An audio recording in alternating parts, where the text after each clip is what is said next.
Hello viewers, welcome back to my channel. ನಾನು ಇವತ್ತು ನಿಮಗೆ ಈ ವಿಡಿಯೋದಲ್ಲಿ ಬ್ರಿಂಜಲ್ ಆಲೂ ಕರಿ ತೋರಿಸ್ಕೊಡ್ತೀನಿ. ಅದಕ್ಕೂ ಮುಂಚೆ ಯಾರೆಲ್ಲ ನನ್ನ ಚಾನಲ್ಗೆ ಸಬ್ಸ್ಕ್ರೈಬ್ ಆಗಿಲ್ಲ ಪ್ಲೀಸ್ ಸಬ್ಸ್ಕ್ರೈಬ್ ಮಾಡ್ಕೊಳ್ಳಿ. ನಾನು ವಿಡಿಯೋಸ್ ಇಷ್ಟ ಆಯಿತು ಅಂತಂದರೆ ಲೈಕ್ ಮಾಡಿ, ಶೇರ್ ಮಾಡಿ, ಕಮೆಂಟ್ ಮಾಡೋದನ್ನು ಮರಿಬೇಡಿ. ಬನ್ನಿ ನೋಡೋಣ ಹೇಗೆ ಮಾಡೋದು, ಏನೆಲ್ಲ ಇಂಗ್ರೀಡಿಯೆಂಟ್ಸ್ ಬೇಕು ಅಂತ ಸ್ಕ್ರೀನ್ ಮೇಲೆ ಡಿಸ್ಪ್ಲೇ ಮಾಡ್ತಾ ಹೋಗ್ತೀನಿ, ನೋಟ್ ಮಾಡ್ಕೊಳ್ಳಿ. ಮೊದಲಿಗೆ ನಾನಿಲ್ಲಿ ಮಸಾಲೆ ರೆಡಿ ಮಾಡ್ಕೋಬೇಕು. ಸೊ ಅದಕ್ಕೆ ನಾನಿಲ್ಲಿ ಒಂದು ಪ್ಯಾನ್ ತೊಗೊಂಡಿದ್ದೀನಿ. ಪ್ಯಾನ್ನ ಲೈಟಾಗಿ ಹೀಟ್ ಮಾಡ್ಕೊಂಡಾದ್ಮೇಲೆ ಇದಕ್ಕೆ ಒಂದು ಬೇ ಲೀಫ್ ಹಾಕ್ಕೋಬೇಕು. ಹಾಗೆ ಒಂದು 4ರಿಂದ 5 ಲವಂಗ ಹಾಕ್ಕೋಬೇಕು. ಒಂದು 1/4 ಸ್ಪೂನಷ್ಟು ಮೆಂತ್ಯ, ಒಂದು ಅರ್ಧ ಸ್ಪೂನಷ್ಟು ಬ್ಲ್ಯಾಕ್ ಪೆಪ್ಪರು, ಹಾಗೆ ಒಂದು 3ರಿಂದ 4 ಸ್ಪೂನಷ್ಟು ಕಡಲೆ ಬೀಜ. ಸೊ ನೆಕ್ಸ್ಟು 1 ಸ್ಪೂನಷ್ಟು ಧನಿಯಾ. ಸೊ ನೀವು ಧನಿಯಾ ಇಲ್ಲ ಅಂತಂದರೆ ನೀವು ಗ್ರೈಂಡ್ ಮಾಡ್ಕೊಳ್ಳುವಾಗ ಧನಿಯಾ ಪೌಡ್ರ್ ಸಹ ಯೂಸ್ ಮಾಡ್ಕೋಬೋದು. ಸೊ ನೆಕ್ಸ್ಟು ಒಂದು ಅರ್ಧ ಸ್ಪೂನಷ್ಟು ಜೀರಿಗೆ, 1 ಸ್ಪೂನಷ್ಟು ಎಳ್ಳು, ಒಂದು 2 ಸ್ಪೂನಷ್ಟು ಕಡಲೆಪಪ್ಪು ಹಾಕ್ಕೊಂಡು ಚೆನ್ನಾಗಿ ಹುರ್ಕೋಬೇಕು. ಸೊ ಅದು ಅರೋಮಾ ಬರುತ್ತಲ್ಲ ಅಲ್ಲಿವರೆಗೂ ಹುರ್ಕೋಬೇಕು. ನೆಕ್ಸ್ಟ್ ಇದನ್ನು ಒಂದು ಜಾರ್ಗೆ ಟ್ರಾನ್ಸ್ಫರ್ ಮಾಡ್ಕೋಬೇಕು.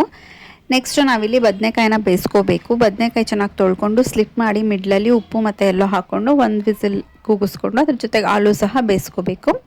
ನೆಕ್ಸ್ಟ್ ಈಗ ನಾನು ಸೇಮ್ ಪ್ಯಾನ್ಗೆ 1 ಸ್ಪೂನಷ್ಟು ಆಯಿಲ್ ಹಾಕ್ಕೊಂಡು ಒಂದು ಮೀಡಿಯಮ್ ಸೈಜ್ ಆನಿಯನ್ ಮತ್ತು ಒಂದು ಮೀಡಿಯಮ್ ಸೈಜ್ ಟೊಮ್ಯಾಟೊ ತೊಗೊಂಡು ಫ್ರೈ ಮಾಡಿಕೊಂಡು ನಾವು ಈ ಮುಂಚೆ ಜಾರ್ಗೆ ಏನು ರೋಸ್ಟ್ ಮಾಡ್ಕೊಂಡಿರೋ ಮಸಾಲ ಹಾಕ್ಕೊಂಡಿದ್ವಲ್ಲ ಅದ್ರ ಜೊತೆಗೆ ಹಾಕ್ಕೊಂಡು ತಿಕ್ ಪೇಸ್ಟ್ ರೆಡಿ ಮಾಡ್ಕೋಬೇಕು. ಸೊ ನಾನಿಲ್ಲಿ ನಿಮ್ಗೆ ತೋರಿಸ್ತಿದ್ದೀನಲ್ಲ ಈ ಕನ್ಸಿಸ್ಟೆನ್ಸಿಗೆ ಪೇಸ್ಟ್ ರೆಡಿ ಮಾಡ್ಕೋಬೇಕು.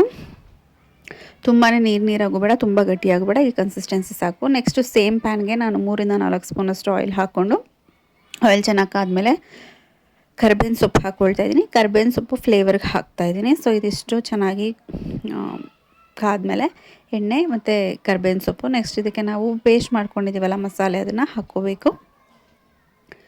ಸೊ ಅದು ಹಾಕ್ಕೊಂಡು ಒಂದು ಅರ್ಧ ಕಪ್ಪಷ್ಟು ನೀರು ಹಾಕಿ ಚೆನ್ನಾಗಿ ಮಿಕ್ಸ್ ಮಾಡಬೇಕು.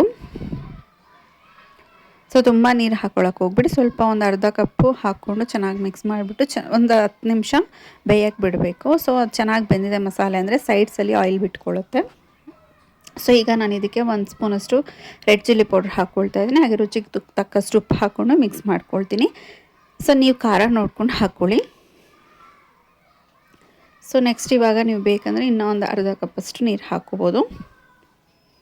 ಹಾಕ್ಕೊಂಡು ಚೆನ್ನಾಗಿ ಮಿಕ್ಸ್ ಮಾಡಿ ಒಂದು 5 ನಿಮಿಷ ಬೇಯಿಸ್ಕೋಬೇಕು. ಸೊ ಇದಿಷ್ಟು ಬೆಂದಾದಮೇಲೆ ನೆಕ್ಸ್ಟ್ ಇದಕ್ಕೆ ನಾವು ಬೇಯಿಸ್ಕೊಂಡಿರುವಂಥ ಬ್ರಿಂಜಲ್ ಮತ್ತು ಪೊಟ್ಯಾಟೋನ ಹಾಕ್ಕೋಬೇಕು.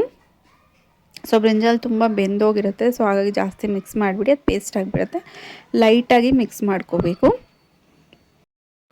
ಬಿಸಿ ಬಿಸಿ ಆಗಿರುವಂಥ ಬ್ರಿಂಜಲ್ ಮತ್ತು ಆಲೂ ಕರಿ ರೆಡಿಯಾಗಿದೆ ಸರ್ವ್ ಮಾಡಲಿಕ್ಕೆ. ಹೋಪ್ ನಿಮಗೆ ಈ ವಿಡಿಯೋ ಇಷ್ಟ ಆಯಿತು ಅಂತ ಅಂದ್ಕೊತೀನಿ. ಇಷ್ಟ ಆಯಿತು ಅಂತಂದರೆ ಲೈಕ್ ಮಾಡಿ, ಶೇರ್ ಮಾಡಿ, ಕಮೆಂಟ್ ಮಾಡೋದನ್ನು ಮರಿಬೇಡಿ. Thank you.